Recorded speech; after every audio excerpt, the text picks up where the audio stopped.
You've always been on the right side, brother. I have no regrets. Neither should you.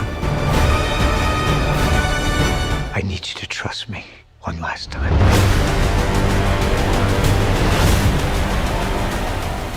안녕하세요, 코요토입니다. 1996년 5월 22일 서스펜스급 와이어씬 하나로 액션 장르 판을 갈아엎은 시리즈 미션 임파서블의 최종장이 드디어 스크린을 찾았습니다. 본격적인 리뷰에 앞서 이 말 먼저 하고 시작할게요. 이번 작품 꼭 극장에서 보시길 추천드립니다. 왜 그런지는 리뷰를 통해 차차 말씀드릴게요. 이번 영화 오프닝부터 남다릅니다. 시리즈의 명장면들을 빠르게 훑으며 관객의 추억을 소환하죠. 30년 동안 한 배우가 같은 캐릭터로 매번 전편을 뛰어넘는 스케일을 선보이며 꾸준한 흥행을 기록한 것 자체가 미션 임파서블인데요. 독립적인 에피소드들로 꾸려져왔던 전작들과 달리 이번 작품 전작들 속 소스를 적극적으로 활용합니다. 이스터에그 수준이 아니라요. 과거의 소재가 아예 이번 이야기의 주요 장치로 활용됩니다. 미션 임파서블 시리즈를 대표하는 이 장면, 헌트로부터 기밀을 사수하지 못해 영 곤란해졌던 캐릭터 윌리엄 덜로의 재등장을 비롯해 이번 작품에선 지난 30년간 여기저기 흩뿌려둔 떡밥의 진실을 확인할 수 있죠. 때문에 초반부 말이 좀 많은 편입니다. 지금 이래서 큰일 났고 이게 문제인데 이걸 어떻게 막아야 되고 이걸 어떻게 해야 되냐면 하면서 초반부터 정보가 쉴 새 없이 쏟아져요. 시리즈를 처음 보시는 관객을 위한 설명이긴 한데 문제는 전 시리즈를 아우르려는 포부로 인해 한껏 커진 스케일, 그로 인해 추가된 여러 새로운 설정을 위한 설명도 더해지다 보니 이 세계관을 알고 있는 사람들 역시 배가 부릅니다. 정보와 설명이 끊임없이 이어져요. 그러다 보니 러닝타임이 꽤 길어졌습니다. 이런 부분들이 과연 서사에 꼭 필요했을까? 생각해보면요. 영화적인 완성도로 봤을 땐 없어도 될 법한 캐릭터와 서사들도 있는데요. 누군가에겐 산만하게 느껴질 수도 있는 부분이지만 개인적으로는 아쉽지 않았습니다. 왜냐면요. 수많은 첩보 시리즈 가운데 미션 임파서블만의 특징이 있다면 팀플레이를 앞세운다는 거죠. 늘 헌트와 그의 멤버들, 캐릭터 사이 끈끈한 유대감이 작품의 중심축이 되어주었는데요. 이번 영화에도 그 특징이 그대로 반영되어 있습니다. 자기 사람은 끝까지 챙기는 헌트처럼 이번 영화도 전작들을 한 편 한 편 다 챙기고 그 유산을 최종장의 액션, 기술, 서사 위로 차곡차곡 쌓아 올립니다. 톰 크루즈가 헌트인지 헌트가 톰 크루즈인지 분리하기 어려운 게 이 시리즈만의 특징인데 이번엔 작품의 성격 까지 약간 삼위일체로 비슷비슷한 느낌이랄까요? 시리즈 전체를 아우르는 최종장이라는 훈훈한 면이 있지만 빌드업된 서사로 인해 헌트의 어깨는 굉장히 무거워졌는데 이전 미션이 테러단체 막기, 핵무기 발사 저지하기 이 정도였다면 If we want to bring the world back from the brink, we have to deal with him. Should he choose to accept?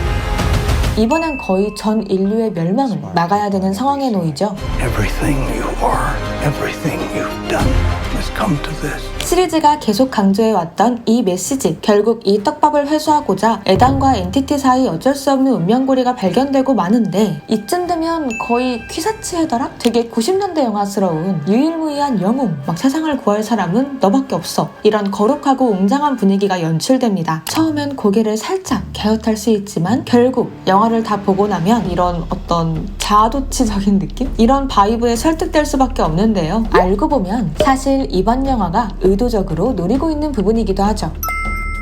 이번 영화의 빌런, 스스로 판단하고 행동하는 인공지능 엔티티입니다. 전세계 정부 서버를 마음대로 헤집고 다니더니 이제 온갖 기밀과 무기 시스템까지 손안에 넣고 인류 전체를 위협하는 존재로 떠올랐죠. 이런 디지털 괴물에게 맞설 수 있는 유일한 무기, 바로 아날로그입니다. 이번 작품에선 고무 마스크, 디지털 위장 같은 첩보 기술이 거의 등장하지 않아요. 대신 헌트는 맨몸 액션, 달리기, 오프로드 질주, 고공 낙하, 심해 잠수 같은 극한의 리얼 액션을 총동원해 위기를 돌파하죠. 이 설정이 흥미로운 이유는 헌트의 모습이 현 할리우드 블록버스터 업계 한복판에서 쉼없이 뜀박질하는 톰 크루즈의 모습. 어떤 배우든 쉽게 가닿을 수 없을 영화 그리고 액션에 대한 진심으로 그 분야 원탑이 된 배우의 모습과 겹쳐 보이기 때문입니다. 정말 단기간에 우리 삶에 없어서는 안 될 존재가 된 AI, 영화 제작 현장에도 깊숙이 들어와 수많은 논쟁과 변화를 일으키고 있죠. 이런 시대에 CG로는 절대 가닿을 수 없는 생동감 넘치는 리얼 액션을 시리즈의 본질로 삼아온 톰 크루즈. 수백 대의 컴퓨터 대신 자신의 몸 하나로 최고의 엔터테이닝을 완성한 그의 집념에 박수를 보낼 수밖에 없는데요. 이번 영화에서 거의 긴 열전에 가까운 스턴트를 소화하셨습니다.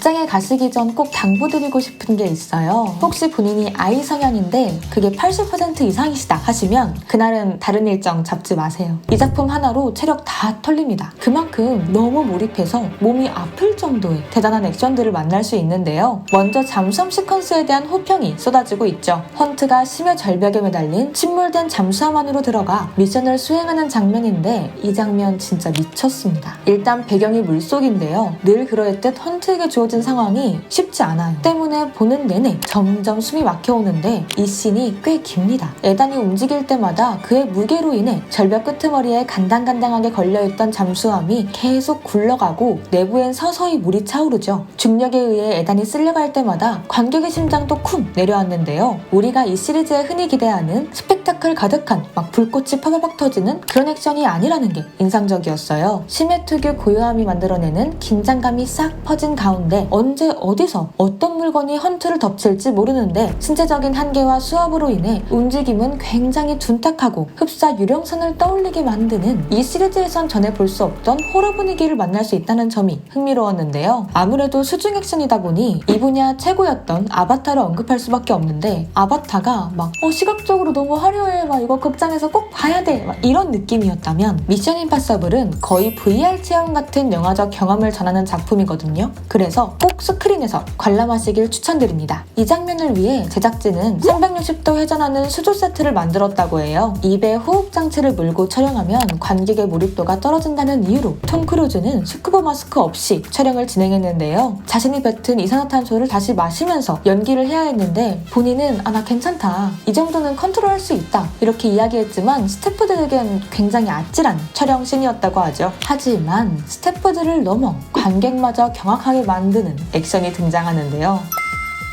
비행 중인 북엽기 날개에 매달리셔서 조종석을 탈취하시고 그것도 모자라 다른 북엽기로 점프한 뒤 육탄전을 벌입니다. 이게 모두 하늘에서 탑승만으로도 불안해 보이는 오래된 북엽기를 배경으로 벌어지는 액션이고요. 거의 공중 고개 수준이거든요. 어린 시절 톰 크루즈가 꿈꿨던 액션 중 하나가 바로 윙워킹이라고 해요. 최고의 윙워킹을 선보였다고 평가받는 작품이 그레이드 월드 페퍼인데요. 이 장면이 정적으로 느껴질 만큼 정말 역사에 남을 만한 액션이 탄생한 건 확실한 것 같고요. 시속 225km로 비행하는 북엽기에 매달려 촬영을 진행했는데 톰 크루즈의 볼살 흔들림이 그 어떤 액션 영화에서도 본 적 없던 리얼리티 그 자체인 거예요. 여기서 헌트와 톰 크루즈가 분리되지가 않아서 약간 영화와 리얼리티 쇼 경계에 있는 장면을 보는 듯한 신선한 느낌도 들었고요. 근데 또 이런 움직임은 다큐에서도 본 적이 없거든요. 생애에 처음 본 정말 희귀한 장면이었는데 이거는 스턴트맨도 하실 수가 없어요. 너무 위험하기 때문에. 그렇기 때문에 톰 크루즈의 정말 진정한 미션 임파서블이고 그가 목숨을 걸고 완성한 이 장면을 위해서라도 꼭 극장에서 보시길 권장드립니다.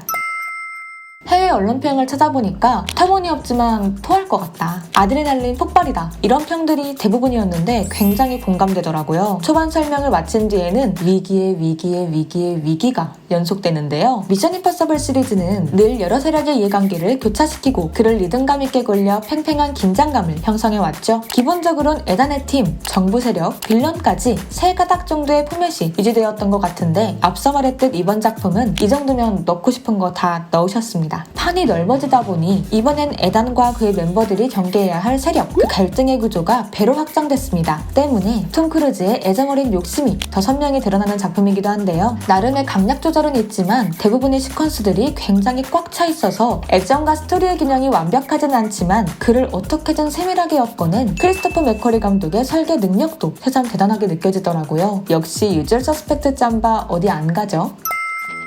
이번 작품 속 전작의 떡밥들을 살짝 소개해드리면요. 먼저 미션 임파서블을 상징하는 이 장면. 미션 임파서블 시리즈는 물론 이 작품으로 제작에 도전하며 영화인으로서 발을 넓힌 톰 크루즈의 인생에서도 빠질 수 없는 장면인데요. 여기서 헌트에게 기밀을 털려 알래스카로 좌천된 인물 윌리엄 덜로를 기억해주시면 좋고요. 그가 등장한 1편 내용이 헌트가 내부 스파이로 몰려 진짜 배신자를 찾기 위해 고군분투하는 과정을 담고 있었는데 당시 헌트의 상승 사망사로 나왔던 짐 펠프스라는 인물도 기억해주시면 좋습니다. 미션 임파서블 시리즈는 드라마를 원작으로 시작된 작품이었는데요. 짐 펠프스는 드라마와 영화를 잇는 유일한 주요 인물로 미션 임파서블 세계관의 뿌리이자 상징적인 캐릭터이기도 했죠. 6편에서 CIA의 국장으로 등장했던 에리카 슬론이 이번에 대통령으로 등장했고요. 우리가 맥커핀을 언급할 때 빠지지 않고 등장하는 주인공, 3편에서 빌런이고 주인공이고 손에 넣으려고 난리를 쳤던 그 물건, 영화가 끝날 때까지 진짜 정체가 밝혀지지 않았던 암호명 토끼발의 진실도 확인할 수 있습니다. 토끼발을 넘어 최대 긴장을 형성했던 3편의 명장면, 빌런 오웬에게 임질로 잡힌 줄리아와 그를 살리기 위해 목숨을 걸었던 헌트, 그를 다시 줄리아가 살려냈던 장면이 이번 영화에 어떻게 반영되었는지 확인해보는 것도 재밌겠죠?